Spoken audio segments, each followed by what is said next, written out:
Hello everyone, welcome back to my channel ಶ್ರೇಷ್ಠ Kannada blogs. ಎಲ್ಲರೂ ಹೇಗಿದ್ದೀರಾ? ನಾನಂತೂ ತುಂಬಾ ಚೆನ್ನಾಗಿದ್ದೀನಿ. ನೀವೆಲ್ಲರೂ ಚೆನ್ನಾಗಿದ್ದೀರಾ ಅಂತ ಭಾವಿಸ್ತಾ ಈ ಒಂದು ವ್ಲಾಗ್ನ ಸ್ಟಾರ್ಟ್ ಮಾಡ್ತಾ ಇದ್ದೀನಿ. ಸೊ ಇವತ್ತಿನ ವ್ಲಾಗ್ ಬಂದು ನನ್ನ ಒಂದು ಡೈಲಿ ರೂಟೀನ್ ವ್ಲಾಗ್ ಆಗಿರುತ್ತೆ. ಮತ್ತು ಅಮೆಝಾನಿಂದ ಫ್ಯೂ ಪ್ರಾಡಕ್ಟ್ಸ್ನ ತರಿಸಿದ್ದೆ, ಕಿಚನ್ಗೆ ಹೆಲ್ಪ್ ಆಗುವಂಥದ್ದು. ಅದರದ್ದು ಅನ್ಬಾಕ್ಸಿಂಗ್ ಸಹ ಆಗಿರುತ್ತೆ. ಇವಾಗ ಬೆಳಗಿನ ಜಾವ ಒಂದು ಪುಟ್ಟದಾಗಿ ಮನೆ ಮುಂದೆ ರಂಗೋಲಿ ಹಾಕೋದ್ರ ಮುಖಾಂತರ ನನ್ನ ಒಂದು ಡೇ ಸ್ಟಾರ್ಟ್ ಮಾಡಿದ್ದೀನಿ. ಯಾವ ರೀತಿ ಇದೆ ಈ ಒಂದು ರಂಗೋಲಿ ಅಂತ ನನಗೆ ಕಮೆಂಟ್ಸಲ್ಲಿ ತಿಳಿಸ್ಕೊಡಿ. ಸೊ ಇವತ್ತು ಬೆಳಗಿನ ಬ್ರೇಕ್ಫಾಸ್ಟ್ಗೆ ಪುಲಾವ್ ಮಾಡ್ಕೊಳ್ತಾ ಇದ್ದೀನಿ. ಆ್ಯಕ್ಚುಲಿ ಅಂದರೆ ಬ್ರೇಕ್ಫಾಸ್ಟ್ ಎಲ್ಲ ಮುಗಿಸ್ಕೊಂಡು ಮನೆ ಹತ್ರ ನೈಬರು ಒಬ್ಬರು ನನ್ನ ಸತ್ಯನಾರಾಯಣ ಪೂಜೆಗೆ ಇನ್ವೈಟ್ ಮಾಡಿದರು. ಸೊ ಅದಕ್ಕೆ ಫಸ್ಟ್ ಅದನ್ನು ಹೋಗಿ ಅಟೆಂಡ್ ಮಾಡೋಣ ಅಂತ. ಯಾಕಂದರೆ ಈ ಒಂದು ವ್ರತ, ಸತ್ಯನಾರಾಯಣ ವ್ರತ ಅಂತೇನಿರುತ್ತಲ್ವ, ಅದು ಪೂಜೆ, ಅದು ಯಾರೇ ಇನ್ವೈಟ್ ಮಾಡಿದ್ರೂ ಹೋಗ್ದಿರೇ ಇರಬಾರ್ದು. ಅಟ್ ಎನಿ ಕಾಸ್ಟು ಹೋಗಲೇಬೇಕಾಗುತ್ತೆ. ಮತ್ತು ಅಲ್ಲಿ ಕೊಡೋವಂಥ ಒಂದು ನೈವೇದ್ಯನ ಸಹ ತಗೊಳ್ದಿರ ಬರಬಾರ್ದು ಆ ವ್ರತಕ್ಕೆ ಹೋದ್ಮೇಲೆ. ಸೊ ಆ ಒಂದು ಪ್ರಸಾದನ ಯಾರು ತಳ್ಳಿ ಬರ್ತಾರೋ ಅವ್ರಿಗೆ ತುಂಬಾ ಪ್ರಾಬ್ಲಮ್ಸ್ ಆಗುತ್ತೆ ಅಂತ ಒಂದು ನಂಬಿಕೆ ಇದೆ. ಅದಕ್ಕೆ ಸತ್ಯನಾರಾಯಣ ಪೂಜೆ ವ್ರತ ಅನ್ನೋಷ್ಟರಲ್ಲೇ ನಾನು ಇವತ್ತು ಸ್ವಲ್ಪ ಬೆಳಗ್ಗೆ ಬೇಗನೆ ಎದ್ದು ಎಲ್ಲ ನಂದು ಮನೆ ಕೆಲಸ ಎಲ್ಲ ಮುಗಿಸ್ಕೊಂಡು ಅಟ್ಲೀಸ್ಟ್ ಹೋಗಿ ಪೂಜೆ ಅಟೆಂಡ್ ಮಾಡಿ ಬರೋಣ ಅಂತ. ಮತ್ತು ಇನ್ನೊಂದೇನೆಂದರೆ, ಆ ಒಂದು ಪೂಜೆಯಲ್ಲಿ ಒಂದು ಸಲ ನಾವು ಕೂತ್ಕೊಂಡಿದ್ದೀವಿ ಅಂದರೆ ಅದು ಕತೆ ಕೇಳೋವರೆಗೂ ನಾವು ರಿಟರ್ನ್ ಬರೋ ಹಾಗಿಲ್ಲ. ಅದಕ್ಕೆ ನಾನು ಯೂಶ್ವಲಿ ಒಂದು ಸ್ವಲ್ಪ ಲೇಟಾಗೇ ಹೋಗ್ತೀನಿ. ಯಾಕಂದರೆ ಅದು ಹೋದ್ಮೇಲೆ ಅದು ಮಧ್ಯದಲ್ಲಿ ಬರೋಂಗಿಲ್ಲ ಅಂದ್ಬಿಟ್ಟು ಮನೆದೆಲ್ಲ ಮುಗಿಸ್ಕೊಂಡು ಅಟ್ಲೀಸ್ಟ್ ಹೋಗೋ ಟೈಮ್ಗೆ ಅದು ಕತೆ ಹೇಳೋ ಟೈಮ್ಗೆ ಹೋದ್ರೂ ಅದು ಕತೆ ಕೇಳಿಸ್ಕೊಂಡು ಪ್ರಸಾದ ತೊಗೊಂಡು ಬರೋಣ ಅಂತ. ಸೊ ಬೆಳಗ್ಗೆ ಬ್ರೇಕ್ಫಾಸ್ಟು ಮತ್ತು ಮಕ್ಕಳಿಗೆ ಬಾಕ್ಸಸ್ಗೆ ಇವತ್ತು ಪುಲಾವ್ ಮಾಡ್ಕೊಂಡಿದ್ದೆ. ಮತ್ತು ಮಧ್ಯಾಹ್ನದ ಲಂಚ್ಗೆ ಒಂದು ಸಾಂಬಾರು ಆ ಥರ ಮಾಡಿಟ್ಬಿಟ್ಟು ಹೋಗ್ಬಿಟ್ರೆ ನಾನು ಲೇಟ್ ಆದ್ರೂ ಮಧ್ಯಾಹ್ನದಕ್ಕೇನು ಪ್ರಾಬ್ಲಮ್ ಆಗಬಾರ್ದು ಅಂತ ಇವತ್ತು ಮಧ್ಯಾಹ್ನದ ಲಂಚ್ ಕೂಡ ಪ್ರಿಪೇರ್ ಮಾಡಿಬಿಡ್ತಾಯಿದ್ದೀನಿ. ಮನೇಲಿ ಹೆಂಗೂ ಸೊಪ್ಪಿತ್ತು, ಸೊ ಸೊಪ್ಪು ಯೂಸ್ ಮಾಡಿಕೊಂಡು ಬಸ್ಸಾರು ಪಲ್ಯ ಮಾಡಿಬಿಟ್ರೆ ಫುಲ್ಲು ನೈಟ್ ತನಕ ಆಗುತ್ತೆ. ಮಧ್ಯಾಹ್ನಕ್ಕೆ ಅದಕ್ಕೆ ಅನ್ನ ಮಾಡ್ಕೊಳ್ಳೋದು, ನೈಟಿಗೆ ಅದಕ್ಕೆ ಬಿಸಿ ಬಿಸಿ ಮುದ್ದೆ ಮಾಡಿಕೊಂಡ್ರೆ ಫುಲ್ ಒಂದು ಡೇದ ಅಡುಗೆ ಮುಗ್ದೋಗುತ್ತೆ ನನಗೆ.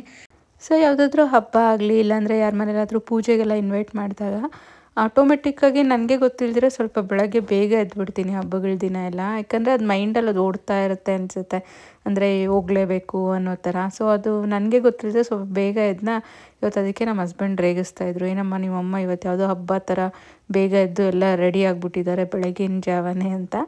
ಆವಾಗ ಹೇಳಿದೆ ನಾನು, ಇಲ್ಲ ಸತ್ಯನಾರಾಯಣ ಪೂಜೆಗೆ ಕರೆದಿದ್ದಾರಲ್ಲ ಅದಕ್ಕೋಸ್ಕರ ನಾನೇ ಫಸ್ಟು ಎಲ್ಲ ರೆಡಿಯಾಗಿದ್ದೀನಿ ಅಂತ.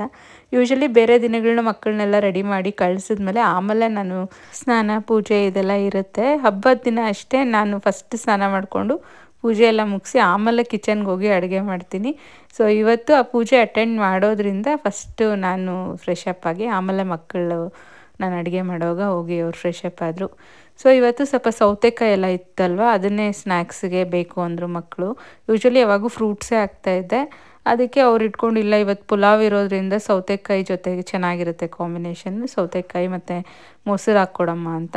ಸೊ ನಮ್ಮ ಮಕ್ಕಳಿಗೆ ಈ ಮೊಸರು ಬಜ್ಜಿ ಥರ ಮಾಡಿದ್ರೆ ಇಷ್ಟ ಆಗೋಲ್ಲ. ಈ ಸಲ ಸಪ್ರೇಟಾಗಿ ಮೊಸರು ಸಪ್ರೇಟು ಜೊತೆಗೆ ಸೌತೆಕಾಯಿ ಕಟ್ ಮಾಡಿ ಕೊಟ್ಟರೆ ಅವ್ರಿಗೆ ಅದು ಕಾಂಬಿನೇಷನ್ ಇಷ್ಟಪಟ್ಟು ತಿಂತಾರೆ. ಸೊ ಅದಕ್ಕೆ ಆ ಥರನೇ ಇವತ್ತು ಹಾಕಿ ಬಾಕ್ಸೆಲ್ಲ ಪ್ಯಾಕ್ ಮಾಡಿ ಮಕ್ಕಳು ಸ್ಕೂಲ್ಗೆ ಹೊರಟರು. ಇವಾಗ ತೋರಿಸ್ತಾ ಇರೋದು ಬಂದು ನೆನ್ನೆಯ ಒಂದು ವಿಡಿಯೋ.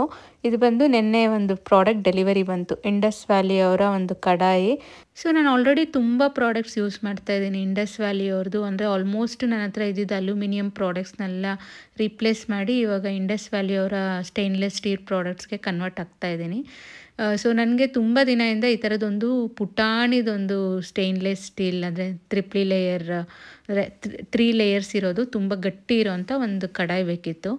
ಅಂದರೆ ಫುಲ್ಲು ಲಾರ್ಜ್ ಸೈಜ್ ಅಂತ ತೊಗೊಂಡಿದ್ದೀನಿ. ಯೂಶ್ವಲಿ ನಂದು ವ್ಲಾಗ್ಸ್ ನೋಡೋರಿಗೆ ಗೊತ್ತಿರುತ್ತೆ, ಏನಾದರೂ ಈ ಚಿತ್ರಾನ್ನ ಪುಳಿಯೋಗರೆ ಎಲ್ಲ ಮಾಡುವಾಗ ಇದೇ ಥರದೇ ಪ್ರಾಡಕ್ಟು, ಬಟ್ ಸ್ವಲ್ಪ ದೊಡ್ಡ ಸೈಜ್ದು ತೊಗೊಂಡಿದ್ದೀನಿ. ಸೊ ಬಟ್ ನನಗೆ ಒಂದು ಸ್ವಲ್ಪ ಕಡಿಮೆ ಪೋರ್ಷನ್ಸಲ್ಲಿ ಮಾಡ್ಕೋಬೇಕಾದ್ರೆ ಚಿಕ್ಕದೊಂದು ಕಡಾಯಿ ಬೇಕಿತ್ತು. ಎಸ್ಪೆಷಲಿ ಬೋಂಡ ಬಜ್ಜಿ ಇದೆಲ್ಲ ಮಾಡ್ಬೇಕಾದ್ರೆ ಆಯಿಲ್ ಸ್ವಲ್ಪ ಕಡಿಮೆ ತಗೊಳ್ಳೋ ಅಂಥದ್ದು ಇರೋವಂಥ ಒಂದು ಕಡಾಯಿ ಬೇಕಿತ್ತು. ಸೊ ಅದಕ್ಕೆ ಇದನ್ನು ತರಿಸಿದ್ದೀನಿ. ಸೊ ಆ್ಯಕ್ಚುಲಿ ನಾನು ಆಲ್ಮೋಸ್ಟ್ ತುಂಬ ಪ್ರಾಡಕ್ಟ್ಸ್ನ ಇಂಡಸ್ ವ್ಯಾಲಿ ಅವ್ರದ್ದು ಯೂಸ್ ಮಾಡಿದ್ದೀನಿ. ಕಾಸ್ಟ್ಲಿ ಇದ್ರೂ ವರ್ತ್ ಅಂತ ಅನಿಸುತ್ತೆ. ಆ ಪ್ರಾಡಕ್ಟ್ಸ್ನ ಯೂಸ್ ಮಾಡುವಾಗ ನಿಮಗೆ ಗೊತ್ತಾಗುತ್ತೆ, ಫುಲ್ ಹೆವಿ ಇರುತ್ತೆ ಮತ್ತು ಕೊಟ್ಟಿರೋ ಪ್ರೈಸ್ಗೆ ಅದು ವರ್ತ್ ಇರುತ್ತೆ. ಮತ್ತು ಫುಡ್ ಅಂತೂ ಬೇಗ ಬರ್ನ್ ಆಗೋಲ್ಲ, ಯಾಕಂದರೆ ಟ್ರಿಪಲ್ ಲೇಯರ್ ಇರೋದ್ರಿಂದ ಅದು ತುಂಬ ಹೆವಿ ಬಾಟಮ್ ಎಲ್ಲ ಇರುತ್ತೆ. ಸೊ ಇವತ್ತು ಯೂಸ್ ಮಾಡ್ತಾಯಿದ್ದೀನಿ ಅದನ್ನು ತೋರಿಸ್ತೀನಿ ಯಾವ ರೀತಿ ಇದೆ ಅಂತ. ಇವತ್ತು ಮಧ್ಯಾಹ್ನಕ್ಕೆ ಬಸ್ಸಾರು ಎಲ್ಲ ಬೆಳಗ್ಗೆನೇ ಪ್ರಿಪೇರ್ ಮಾಡಿ ಇಟ್ಬಿಡ್ತಾ ಇದ್ದೀನಿ. ಸೊ ಇವತ್ತು ಕಡಿಮೆ ಪೋರ್ಷನ್ನು ಪಲ್ಯ ಮಾಡಿಕೊಂಡೆ, ಯಾಕಂದರೆ ಆಮೇಲೆ ನನಗೆ ರಿಯಲೈಸ್ ಆಯಿತು ನೈಟು ಒಂದು ಫಂಕ್ಷನ್ ಇದೆ, ಸೊ ಜಾಸ್ತಿ ಮಾಡಿಟ್ಬಿಟ್ರೆ ವೇಸ್ಟ್ ಆಗುತ್ತೆ ಅಂತ ಒಂದೊತ್ತಿಗೆ ಬೇಕಾಗುವಷ್ಟು ಪಲ್ಯ ಮಾಡ್ಕೊಂಡಿದ್ದೆ, ಸಾರು ಮಾಡಿದ್ದೀನಿ. ಬಸ್ಸಾರು ಅಂದರೆ ನೀವೇನಾದರೂ ಸ್ವಲ್ಪ ಜಾಸ್ತಿ ಪೋರ್ಷನ್ ಮಾಡಿದ್ರೂ ನೆಕ್ಸ್ಟ್ ಡೇಗೆ ಅದು ಇರುತ್ತೆ ಸಾಂಬಾರು. ಸೊ ಅದಕ್ಕೆ ಪಲ್ಯ ಮಾತ್ರ ಸ್ವಲ್ಪ ಕಡಿಮೆ ಪೋರ್ಷನಲ್ಲೇ ಮಾಡ್ಕೊಂಡಿದ್ದೀನಿ, ನೈಟು ಒಂದು ರಿಸೆಪ್ಷನ್ ಅಟೆಂಡ್ ಮಾಡಬೇಕು ಅಂತ. ಸೊ ಇವಾಗ ನಮ್ಮ ನೇಬರಲ್ಲಿ ಮನೆಯಲ್ಲಿ ಸತ್ಯನಾರಾಯಣ ಪೂಜೆ ಅಟೆಂಡ್ ಮಾಡೋಕ್ಕೆ ಬಂದಿದ್ದೀನಿ. ಅಲಂಕಾರ ಮಾತ್ರ ತುಂಬಾ ಚೆನ್ನಾಗಿ ಮಾಡಿದರು. ಮತ್ತು ವಿಷ್ಣು ಬಂದು ಅಲಂಕಾರ ಪ್ರಿಯ ಅಲ್ವಾ, ಎಸ್ಪೆಷಲಿ ವೆಂಕಟೇಶ್ವರ. ಸೊ ಅಲಂಕಾರನೇ ಮೇಯ್ನು ಯಾವುದೇ ಒಂದು ಸತ್ಯನಾರಾಯಣ ಪೂಜೆಯಲ್ಲಾಗಲಿ. ಸೊ ನಿಮ್ಮೆಲ್ಲರಿಗೂ ಆ ದೇವ್ರದ್ದು ದರ್ಶನ ಮಾಡಿಸೋಣ ಅಂತ ಇಲ್ಲೊಂದು ಚಿಕ್ಕದಾಗಿ ವಿಡಿಯೋ ಹಾಕಿದ್ದೀನಿ ಅಷ್ಟೇ. ಸೊ ನೆಕ್ಸ್ಟು ಅಲ್ಲೇ ಊಟ ಎಲ್ಲ ಮಾಡಿಸಿದ್ರು, ಮತ್ತು ಅದು ಪ್ರಸಾದಕ್ಕೆ ಈಕ್ವಲ್ಲೇ, ಬೇಡ ಅಂತ ಹೇಳಿ ಬರೋ ಹಾಗಿಲ್ಲ. ಸೊ ನಂದು ಮಧ್ಯಾಹ್ನದ ಲಂಚ್ ಸಹ ಅಲ್ಲೇ ಮುಗಿಸ್ಕೊಂಡು ಬಂದೆ. ನೆಕ್ಸ್ಟು ಮನೆಗೆ ಬರೋ ಅಷ್ಟರಲ್ಲಿ ಹಸ್ಬೆಂಡ್ಗೆ ಹಿಂಗೂ ಸಾಂಬಾರು ಪಲ್ಯ ಎಲ್ಲ ಇತ್ತಲ್ಲ, ಅದಕ್ಕೆ ಬಿಸಿ ಬಿಸಿ ಅನ್ನ ಮಾಡಿಕೊಂಡೆ. ಯೂಶ್ವಲಿ ಬಸ್ಸಾರಿಗೆ ಅನ್ನಕ್ಕಿಂತ ಮುದ್ದೆ ತುಂಬ ಚೆನ್ನಾಗಿರುತ್ತೆ, ಬಟ್ ನನಗೆ ಇವಾಗ ಬಂದು ಮುದ್ದೆ ಮಾಡೋಷ್ಟು ಟೈಮ್ ಇರಲಿಲ್ಲ, ಆಫೀಸ್ ಕೆಲಸಕ್ಕೆ ಲಾಗಿನ್ ಬೇರೆ ಆಗಬೇಕಿತ್ತು. ಸೊ ಅದಕ್ಕೆ ನಾನು ಜಸ್ಟ್ ಬೇಗ ಆಗೋವಂಥ ಅನ್ನನೇ ಮಾಡಿಕೊಟ್ಟೆ. ಸೊ ನನಗಂತೂ ಈ ಒಂದು ಬಸ್ಸಾರು ಅನ್ನ ಮಾಡಿಕೊಂಡಾಗ ಒಂದು ಮೇಲೆ ಒಂಚೂರು ಒಂದು ಸ್ಪೂನ್ ತುಪ್ಪ ಹಾಕ್ಕೊಂಡು ತಿನ್ನೋಕ್ಕೆ ತುಂಬ ಇಷ್ಟ ಆಗುತ್ತೆ. ಸೊ ಬಸ್ಸಾರಲ್ಲಿ ತುಂಬ ಥರ ಬಸ್ಸಾರು ಮಾಡ್ತೀವಿ, ಬಟ್ ಸೊಪ್ಪಿನ ಪಲ್ಯ ಇರೋವಂಥ ಬಸ್ಸಾರಂತೂ ನನ್ನ ಫೇವ್ರೆಟ್ಟು. ಸೊ ಇವಾಗ ಕಿಚನಲ್ಲಿ ನಮಗೆ ತುಂಬ ಹೆಲ್ಪ್ ಆಗುವಂಥ ಒಂದು ಪ್ರಾಡಕ್ಟ್ನ ಶೇರ್ ಮಾಡ್ತಾಯಿದ್ದೀನಿ. ಅಗಾರ ಅವರ ವೆಜಿಟೇಬಲ್ ಚಾಪರ್ಸ್. ಇದು ತುಂಬಾ ಚೆನ್ನಾಗಿದೆ ಪ್ರಾಡಕ್ಟ್ ಅಂತೂ. ಸೊ ಆಲ್ರೆಡಿ ನನ್ನ ಹತ್ರ ಪ್ರೆಸ್ಟೇಜ್ ಅವ್ರ ಎಂಡ್ಯೂರದು ಮಿಕ್ಸಿಯಲ್ಲೇ ಈ ಒಂದು ವೆಜಿಟೇಬಲ್ ಚಾಪರ್ದು ಜಾರ್ ಬಂದಿತ್ತು, ಬಟ್ ಅದು ಸಮವ್ ಹಾಳಾಗಿದೆ. ಇವಾಗ ಅದು ಸ್ಪೇರ್ ಪಾರ್ಟ್ಸು ಸಿಗ್ತಾ ಇಲ್ಲ, ಅಂದರೆ ಸಪ್ರೇಟ್ ಜಾರ್ಸ್ ಮಾತ್ರ ಸಿಗ್ತಾ ಇಲ್ಲ. ಅಂದರೆ ಬೇರೆ ಜಾರ್ಸ್ ಸಿಗ್ತಾ ಇದೆ, ಬಟ್ ಈ ವೆಜಿಟೇಬಲ್ ಚಾಪರ್ದು ಜಾರ್ ಏನಿರುತ್ತಲ್ವ ಅದೊಂದು ಸಪ್ರೇಟಾಗಿ ನನಗೆ ಅವೈಲಬಲ್ ಇಲ್ಲ. ತುಂಬ ಸ್ಟೋರ್ಸಲ್ಲೆಲ್ಲ ಕೇಳಿದೆ, ಆನ್ಲೈನು ಟ್ರೈ ಮಾಡಿದೆ, ಈ ಒಂದು ಮಾಡೆಲ್ದು ಸಿಗಲಿಲ್ಲ. ಸೊ ಇನ್ನು ಅದೊಂದಕ್ಕೋಸ್ಕರ ಇಡೀ ಮಿಕ್ಸಿನೇ ಹೊಸ್ದಾಗಿ ತಗೊಳ್ಳೋದು ಅಂತ ಈ ಥರ ಒಂದು ವೆಜಿಟೇಬಲ್ ಚಾಪರ್ನ ಸಪ್ರೇಟಾಗಿ ನಾನು ಅಗರ್ ಅವ್ರದ್ದು ತರಿಸ್ಕೊಂಡಿದ್ದೀನಿ. ಸಖತ್ ವರ್ತ್ ಅನ್ನಿಸ್ತು. ಸೊ ಇದರಲ್ಲಿ ಎಲ್ಲ ಥರ ವೆಜಿಟೇಬಲ್ಸು ನಾನು ಚಾಪ್ ಮಾಡಿ ನೋಡಿದ್ದೀನಿ. ಅದರಲ್ಲೂ ಈ ಬೀಟ್ರೂಟು, ಕ್ಯಾರೆಟು, ಆಲೂಗಡ್ಡೆ ಇಂಥದ್ದೆಲ್ಲ ಯೂಶ್ವಲಿ ನಮಗೆ ಮೀಡಿಯಮ್ ಸೈಜ್ ಕಟ್ ಮಾಡೋದಕ್ಕೆಲ್ಲ ಇದು ತುಂಬಾ ಚೆನ್ನಾಗಿದೆ. ಸೊ ನಾನು ಯೂಸ್ ಮಾಡೋದು ಜಾಸ್ತಿ ಇದನ್ನು ಆನಿಯನ್ನ ಕಟ್ ಮಾಡೋದಕ್ಕೆ ಯೂಸ್ ಮಾಡ್ತೀನಿ. ಕಣ್ಣೆಲ್ಲ ಉರಿಯೋದು ಇದೆಲ್ಲ ಅವಾಯ್ಡ್ ಆಗುತ್ತೆ ಈ ಒಂದು ಚಾಪರಿಂದ. ಸೊ ತುಂಬಾ ಯೂಸ್ಫುಲ್ ಪ್ರಾಡಕ್ಟು, ನೀವು ಒಂದು ಸಲ ಟ್ರೈ ಮಾಡಿ. ಇವಾಗ ಅದನ್ನು ಹೆಂಗೆ ಯೂಸ್ ಮಾಡೋದು ಅಂತ ನಾನು ನಿಮಗೆ ತೋರಿಸ್ಕೊಡ್ತೀನಿ. ಇವತ್ತು ಸಂಜೆ ಹೆಂಗೂ ಪಡ್ಡು ಮಾಡೋಣ ಸ್ನ್ಯಾಕ್ಸ್ಗೆ ಅಂತ. ಸೊ ಇವಾಗ ಪಡ್ಡುಗೆ 1-2 ಆನಿಯನ್ಸ್ನ ಕಟ್ ಮಾಡ್ಕೋಬೇಕಿತ್ತು, ಅದಕ್ಕೆ ಚಾಪರಲ್ಲೇ ನಿಮಗೂ ಒಂದು ಡೆಮೋ ಕೊಟ್ಟಂಗೆ ಆಗುತ್ತೆ ಅಂತ ಇಲ್ಲಿ ಚಾಪ್ ಮಾಡ್ತಾಯಿದ್ದೀನಿ. ನೋಡಿ, ಒಂದು 2 ಆನಿಯನ್ಸ್ ಈ ಥರ ಕಟ್ ಮಾಡಿ ಇದರಲ್ಲಿ ಹಾಕಿ ಜಸ್ಟು ಆ ಒಂದು ಏನು ಕೊಟ್ಟಿರ್ತಾರಲ್ಲ ಮೆಷಿನ್ನು, ಅದನ್ನು ಇದ್ರ ಮೇಲೆ ಇಟ್ಟು ಮೇಲೆ ಪ್ರೆಸ್ ಮಾಡಿದ್ರೆ ಜಸ್ಟ್ 1 ಮಿನಿಟು ಬೇಕಾಗಲ್ಲ, ಅಷ್ಟು ಫಾಸ್ಟಾಗಿ ಚಾಪ್ ಆಗೋಗುತ್ತೆ. ನಾನು ಸೈಜ್ ನೋಡ್ಕೊಂಡು ಚಾಪ್ ಮಾಡ್ಕೊಳ್ತಿದ್ದೀನಿ, ನೀವು ಅಷ್ಟೇ ನಿಮ್ಮ ರಿಕ್ವೈರ್ಮೆಂಟ್ ಪ್ರಕಾರ ಚಾಪ್ ಮಾಡ್ಕೊಳ್ಳಿ. ಸೊ ನಾನಿಲ್ಲಿ ತುಂಬ ಚಿಕ್ಕದಾಗೇ ಮಾಡಿದ್ದೀನಿ, ಪಡ್ಡು ಆಗಿರೋದ್ರಿಂದ ಸ್ವಲ್ಪ ಜಾಸ್ತಿ ಚಿಕ್ಕದಾಗಿ ಕಟ್ ಮಾಡಿದ್ರೇ ಅದು ಬಾಯಿಗೆ ಸಿಗ್ದಿರ ಚೆನ್ನಾಗಿರುತ್ತೆ ಅಂತ ಈ ಒಂದು ಸೈಜ್ಗೆ ಚಾಪ್ ಮಾಡ್ಕೊಂಡಿದ್ದೀನಿ. ನೋಡಿ ಎಷ್ಟು ಚೆನ್ನಾಗಿ ಚಾಪ್ ಆಗಿದೆ.